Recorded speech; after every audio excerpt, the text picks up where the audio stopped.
Hello guys, welcome to another video tutorial on the Code and YouTube channel. In today's video, I'll be showing us how we can integrate Firebase 9 into an Angular application. Sometimes last year, Firebase made some improvements, that is some upgrades into the Firebase SDK. Some of these upgrades include the support for the use of modular imports. This helps us to get rid of side effects imports, which makes our application kind of heavier and slower. But with the use of the modular imports which Firebase now supports in Firebase 9, it makes the application lighter and faster. So in today's video, I'm going to show you how we can set up Firebase 9 in an Angular application, as well as create an authentication using email and password to create a login and register form. So that's what we'll be doing in today's video. If you are new to this channel, if you are watching my video for the first time, please click on the like and subscribe button, as I will greatly appreciate that.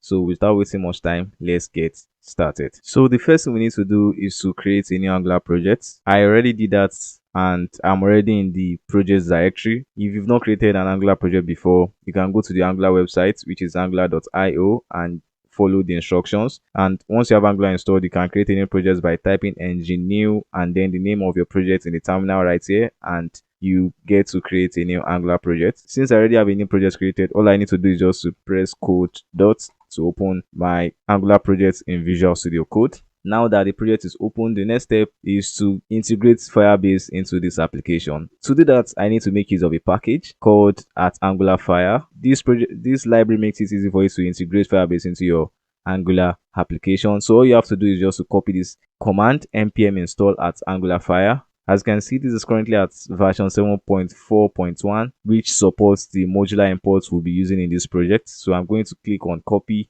and then head back to my terminal once more, then paste in that command, then press enter. While that package that is @AngularFire is getting installed, I can head back to the browser and then go to my Firebase dashboard, which can be found at firebase.google.com. If you don't have a Firebase account, you can create one. Since I already have one created, all I need to do is just to click on go to console, and then I'll be directed to where I'll need to create a new Firebase project. As you can see, I have some projects already created in the past. So what I'm going to do now is just to click on add new project, and then I'm going to call my project ngauth, and then click on this checkbox and click on continue. So another question we need to ask is if we want to enable analytics for this project. We don't need analytics since it's just a mini project on how to create authentication in Firebase. So I click on the create project button, then our projects will get created for us in a matter of minutes, depending on how fast your network is. Now that our project has been created, I can click on the continue button, and then it will take us to the dashboard of that particular project. What I need from this project is the project settings, which contains the Firebase config object. So what I'm going to do is to click on this web, because we're integrating this in a web application, not an iOS application and not an Android application, but a web application. So I'm going to click on this web icon, and then it asks us to give our app a nickname. So I'm just going to give it Otter. You can call it whatever you want, but this is what comes to my mind. So I'm going to click on register app, and then we have access to our Firebase config objects, which we can see on the page. Let me increase the size of my browser a little bit. So as you can see, all I have to do is just to grab this object, and then once I grab this object, I head straight to my Visual Studio Code, and inside of the src file and within the environment folder and in the environment.cs file, I'm going to configure that settings here. So to do that, inside of the environment variable, so I'm going to create the Firebase config object here. So I'm going to paste it in. So instead of having equals to, because we're making use of TypeScript here, so I'm going to give it a colon. And I think that's all we need to do to have access to the projects we have in our dashboard. So heading back to the Firebase dashboard, I want to head back to my landing page and then click on authentication. So as you can see, we need to click on the get started button. Once we do that, we'll have access to the rest of the page. So as you can see, we have about 4 tabs here. We have the users tab, the sign in method, the template, and usage. So we need to configure the type of sign in method we want. For us, we'll be making use of the email or password. So I'm going to click on email or password and then enable email or password. I don't need passwordless sign in, so I'm just going to click on save, and with that we can now create an application that accepts email and password on this project. So I'm going to click on the users tab. Currently, we have no users for this project because we haven't created any user, which is what we're going to do very soon. But now let me check if the installation of the Angular Fire npm package has been installed. As you can see, this package has been installed and we now have Angular fully configured on this project. So I'm going to clear the terminal and then serve the project by running. So I'm going to type in ng serve -o. So this is going to compile the application and then load it inside of the browser. As you can see, the app compiled successfully. So if I check the local host 4200, you can see the boilerplate templates generated for us by default in Angular. So the next step I'm going to take now is to configure our Firebase 9 SDK into our Angular application. So to do that, I'm going to head straight to the npm package once more, that is the @Angular Fire. So here I'm going to click on the Github Repo provided for us. Yeah, so it's going to open a new tab. So I scroll to the bottom of the page, and the next thing I'm going to do is to grab some things right here, things we need. So the first thing we need here, we'll be needing the provide Firebase app and the initialize app. So I'm going to grab this, as well as get Firestore and provide Firestore. Let me grab both of that and then head to our app module.cs file. Okay, sorry, this is supposed to be a comma after the production, or before the production rather. So inside of the app module.cs file, which can be found in our app directory, I'm going to paste this. I'm going to paste this right here. So I'm going to get rid of the get app. We don't need that. So the next thing we need to do is to import some of the things we copied here inside of the import array. So I'm going to grab it also from the documentation we have on GitHub here. So I'm going to copy what we have here, that is the provide Firebase app and the provide Firebase store. So grabbing both of them, then below the browser module, I'm going to paste it in. So we have an error here which we need to configure. So all we need to do is to bring in our environment.firebase config object. To do that, we're gonna type in environment. Of course, we need to import environment, and by default, okay, not from prod, but from, we're gonna import environment, and then we're gonna do .firebase config. So this enables us to have access to this configuration we created here, which we got from Firebase in our Firebase dashboard. So next step, okay, I think you need one more parenthesis at the end. So the next step here is to bring in the Firebase auth. So to do that, I'm going to bring in two more modules in Firebase. So I'm going to import get auth as well as provide auth, and this is coming from /auth. So we need to configure it right here in our modules, in our import array rather. So in our import array, I'm going to just duplicate what we have here, which is provide store and get Firestore. So I'm going to duplicate it down, and instead of provide store, we're going to have provide auth, which gives us access to the authentication module in Firebase. And then instead of get Firestore, I'm going to replace that with get auth. And with that, our configuration object is complete. We've imported the packages or the modules we need, that is the initialize app object and as well as the authentication object. So I'm going to save that, and then next thing we need to do is to redesign our boilerplate. Like what we want to have here is just the form for the login as well as the register form. So to do that, I need to create two new components. So let me stop the server right here, and then I'm going to generate two new components. The first one is going to be the login component. So I'm going to type in ng generate components. I'm going to call it login, and the second one is going to be register. So ng generates components register. I think I should create one more component, that is when the user logs in, probably in an ID situation, they get access to something, probably a dashboard. So let me just generate a dashboard component. So once the user successfully logs into the application, they get directed into the dashboard. So that would just be some random letters, like probably no design involved in that, just to show us that the implementation is successful. So once more, I'm going to reinitialize the server, get rid of the -o, just ng serve alone. So we can now start with the design of the login and register components. Before I proceed with that, I need to get rid of all the boilerplate we have in our app component.html file, which is what is showing in our browser, what we have right here. So I'm going to grab everything here. and clear them off. Apart from the router outlets, the router outlets has to be inside our app component.html file, or else we will not have access to the Angular router. That is, our routing will not work without this directive. So I'm going to leave it this way. So we can start with the register component. So I'm going to open up the component, and to make the form easy to design, I'm going to make use of Bootstrap 5. So I can just head straight to the Bootstrap 5 website. So let me type in Bootstrap 5, and then we just grab some random form from there, configure it using reactive form module. So I click on introduction to Bootstrap 5. To have access to Bootstrap 5, I'm going to make use of the CDN, the CSS CDN. So I'm going to grab it, that link, add to the app, to the index.html file, in fact, and then paste it within the add tag here, and then save.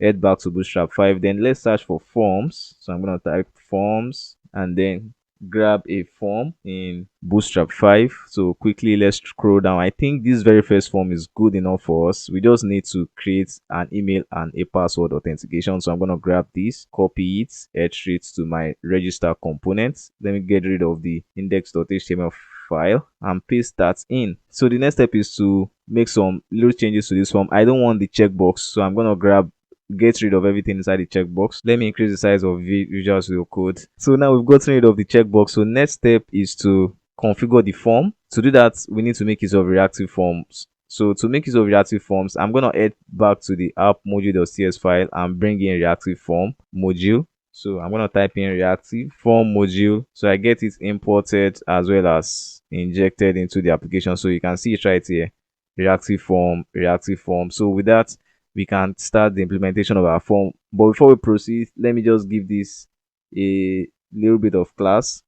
We can just give it, probably let's wrap everything around a div and not a form. So I'm going to create a new div, and this div is going to have a class of container, which helps us to put everything right in the middle. And then we can just give it a padding at a margin at the top by giving it my-5. I think that's the class to create a margin. So I'm going to wrap that div around the form. So let's save and see how the page looks. But before we see the page, I need to grab the selector from the app register, from the register.component.cs file. So I'm going to grab this app register selector and head straight to the app component.html file, and right above the router outlet, I can just paste in this selector and save. So let's head to the browser and see how it looks. Well, as you can see, our form looks decent enough. We have an email input field as well as a password input field. I don't want to go too much into the design, so let's just start with the form integration. So the first thing we need to do is to head to our app to our register component.ts file and bring in the configurations we need for the form. So inside this file, we need to import some things. The first thing we need to import is the form builder. So I'm going to import the form builder as well as the form group. I mean, you can use template driven form as well, but I just sort of prefer reactive forms most of the time. I'm already used to that, so I bring in validators as well. All this is coming from at Angular forms. So we can now create a reference from our form, like a variable. So we can just call this variable register form. So I'm going to type in register form, and then it's going to take the form group. So we have an error here that says register form has no initializer. So let's give it an initializer by putting an exclamation mark right in the front of it. So the next thing we need to do is to configure our form builder.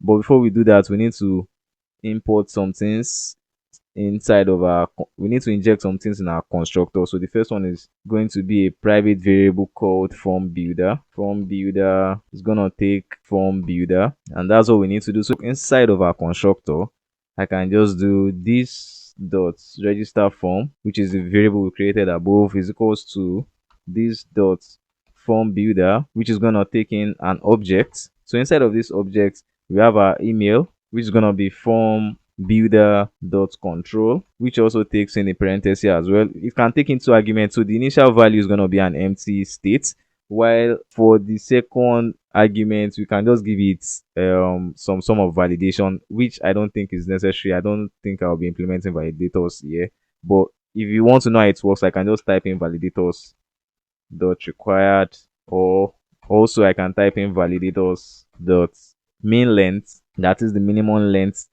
the input field can contain. You can just give it maybe a minimum length of 5. So we can do the same for the password. Let's configure our password field as well.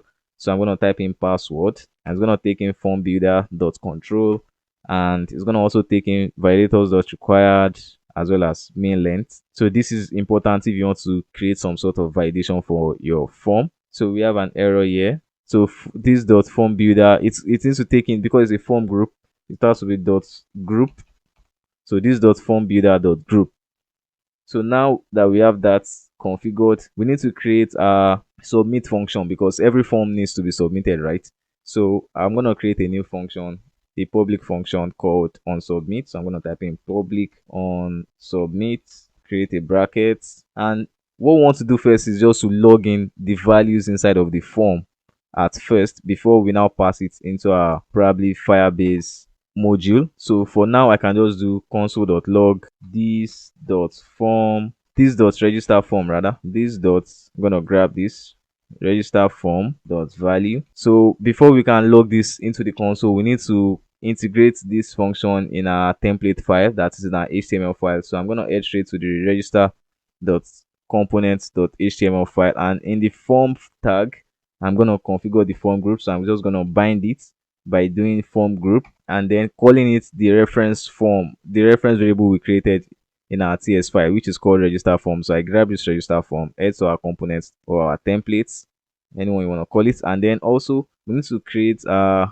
submit event handler, which is going to be ng submit, and then the name of the submit function, which we called onSubmit right here. So I'm going to grab this onSubmit, and then I'm going to paste it inside the quotes, and then I'm going to save all the files we've created, and then let's head straight to the browser. I'm going to open the inspector and then check the console to see if we have details anytime we type something into the box and submit, to see if we have it showing on the console. So I can just type in a random email address, thecodeangle@gmail.com, and then tab 1 2 3 4 5 6 7, and then I click on submit. Okay, nothing happens. Console.log is not working for some reason. So I'm gonna head back to the register components and then check what the issue could be. Okay, I made a huge mistake. We did not configure the form control name. So we need to configure the form control name for each of the input fields. So within the input tag, I'm gonna create a form control name which has to tally with our form group variables, that is the email and then the password. So we just need two form control names. So the first one is going to be for the email. So I'm going to type in form control name and assign it a value of email. And same thing applies to the input field for password. So I'm going to head to the password input field right here. So form control name is equal inside the quotes, I'm going to call it password. Then I'm going to save, because in reactive forms, this is what helps us to track the values in each of our input field. Without this, it's not going to work.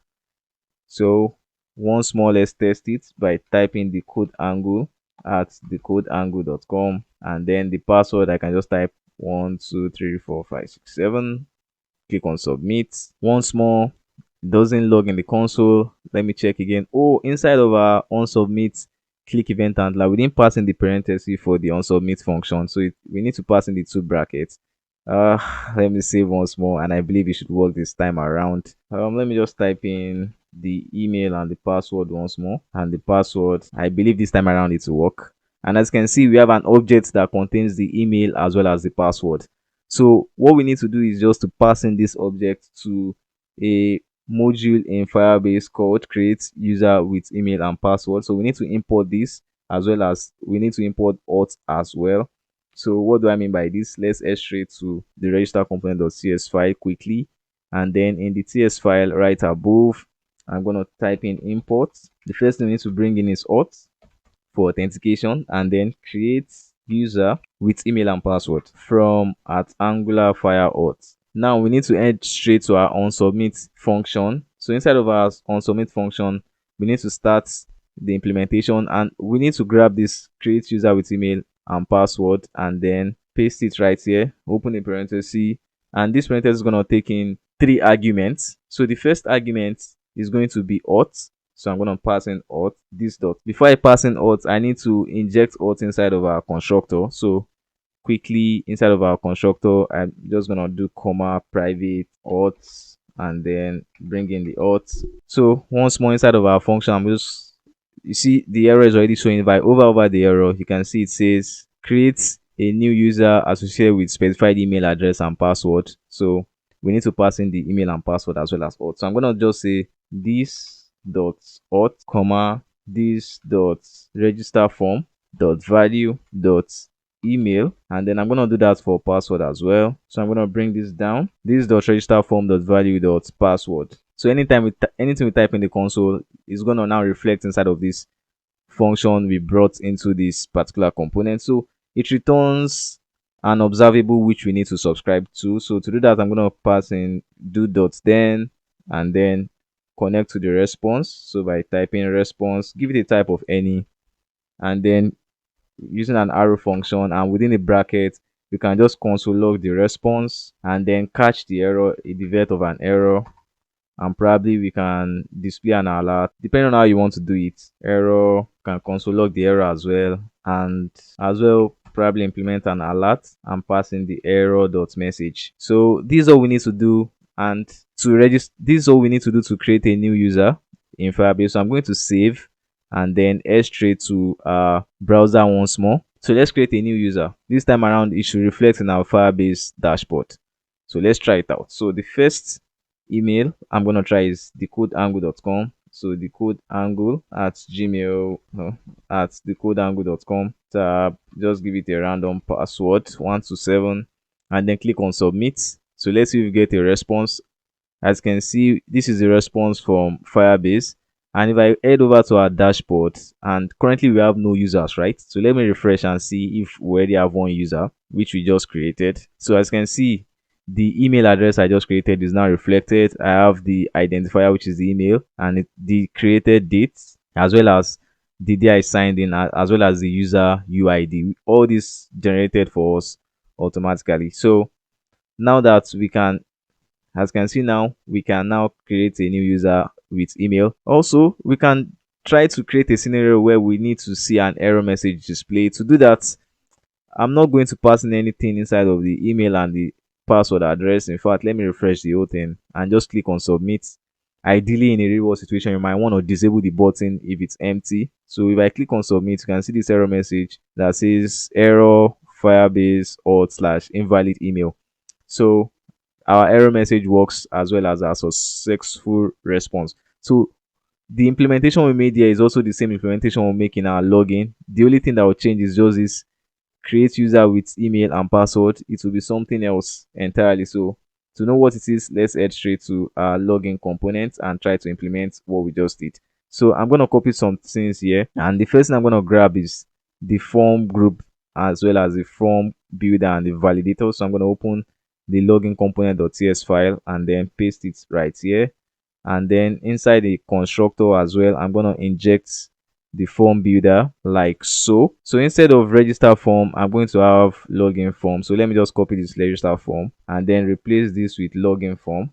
And then next step we can take is inside of our constructor, I'm going to grab everything we have right here, paste it inside of our constructor. So what we just need to replace is the register form. It's going to be login form because this is the login component, and we pass in the same things that the validators was required and the main length as well. And next thing we can do is just to create our onSubmit function. So I'm going to grab this onSubmit function and I'm going to paste it right below the ng on init or above the ng on init. Get rid of everything inside of the function and then try to log what we have in the console. And before we do that, we need to configure our HTML part of the login component. So to do that, I'm going to open login components.html.